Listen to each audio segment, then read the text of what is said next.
नमस्कार दोस्तों, मैं डॉक्टर हिमांशु शेखर हिंदी साहित्य के मात्रा ज्ञान में चौथे भाग आज संयुक्ताक्षर युक्त शब्दों की मात्राएं निर्धारित करने की विधि बताई जाएगी।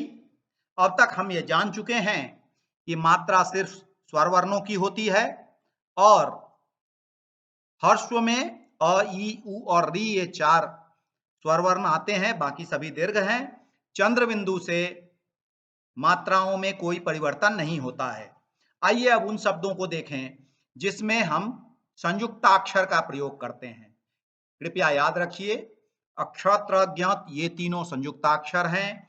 साथ ही स्प, न और इस तरह के बुद्धि का दधी और इस तरह के कई शब्द हम प्रयोग में लाते हैं, तो उन सबों को संयुक्ताक्षर कहते हैं। और इससे उस संयुक्ताक्षर के पहले वाले स्वर, उसके पहले जो भी अक्षर हैं, उसे हम दीर्घ की तरह मानते हैं। और हमेशा सामान्य रूप से मात्रा निर्धारण करने से पूर्व हमें यह देखना पड़ता है कि दिया गया शब्द संयुक्ताक्षर है या नहीं है।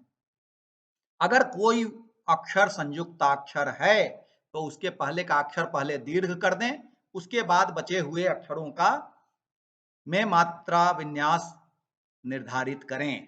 कृपया याद रखिए, सबसे पहले संयुक्ताक्षर की खोज करें और उसके पहले वाले अक्षर को दीर्घ कर दें।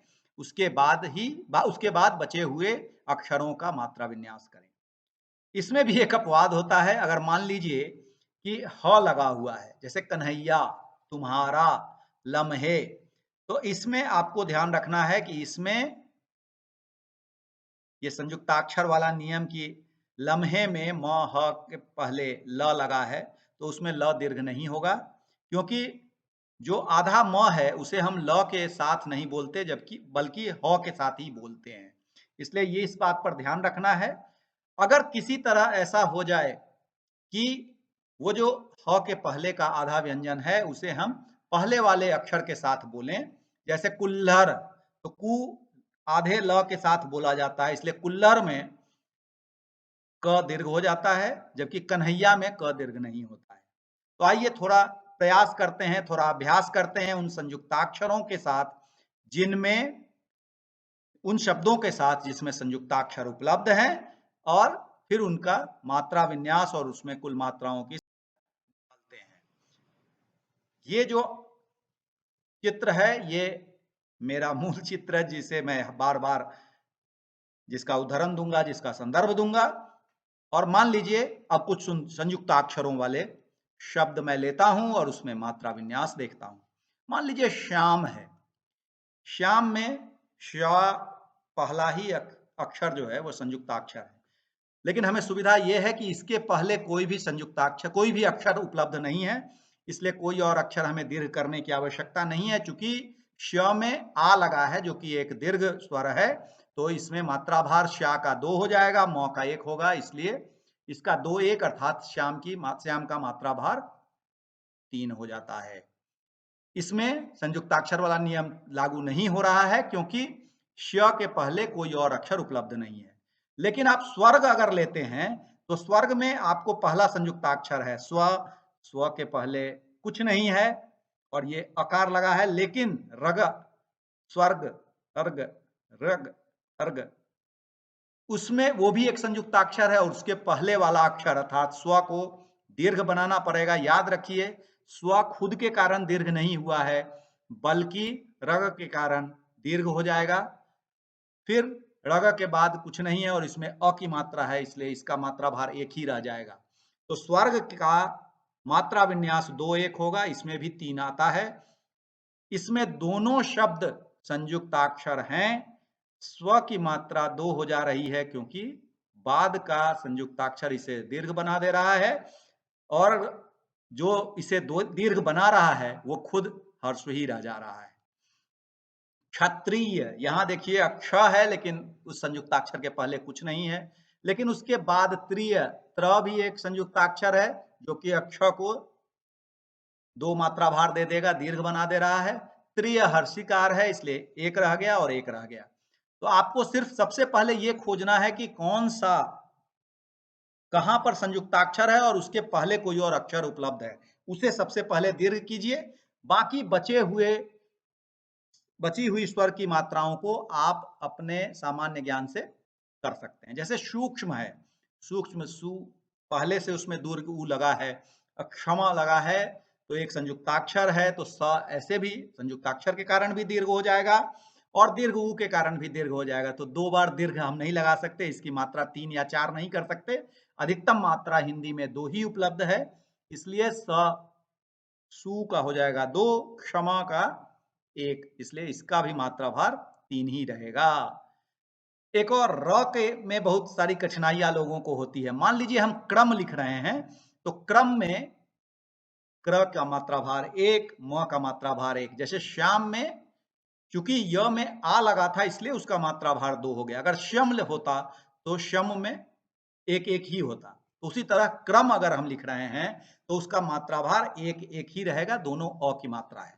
लेकिन अगर हम इसकी जगह कर्म लिखते हैं तब क्या होगा, कर्म का जो दूसरा जो अक्षर है वो संयुक्ताक्षर है, इसलिए क का मात्रा भार 2 हो जाएगा और म तो खैर 1 ही है, तो इसका 2 1 हो जाएगा। विख्यात, व में हर्षिकार लगा है, लेकिन चूंकि उसके बाद संयुक्ताक्षर है इसलिए इसका मात्रा भार 2 हो जाएगा। ख्या में आ लगा है तो इसका मात्रा भार तो आ के कारण 2 होगा और त का 1 रह जाएगा। शाश्वत, शा में खुद दीर्घ है इसलिए कोई परेशानी नहीं है, बाद का संयुक्ताक्षर भी इसे दीर्घ ही बनाता और उसके बाद दोनों अक्षरों का मात्रा भार 1 है क्योंकि दोनों में अ उपलब्ध है। स्त्री दीर्घिकार है, एक अक्षर है इसलिए कोई परेशानी नहीं। अज्ञान, अज्ञान में ज्ञ संयुक्ताक्षर है इसलिए अ का मात्रा भार 2 कर देगा। ज्ञा चूंकि आ है वो दीर्घ है इसलिए उसका मात्रा भार 2, न का 1।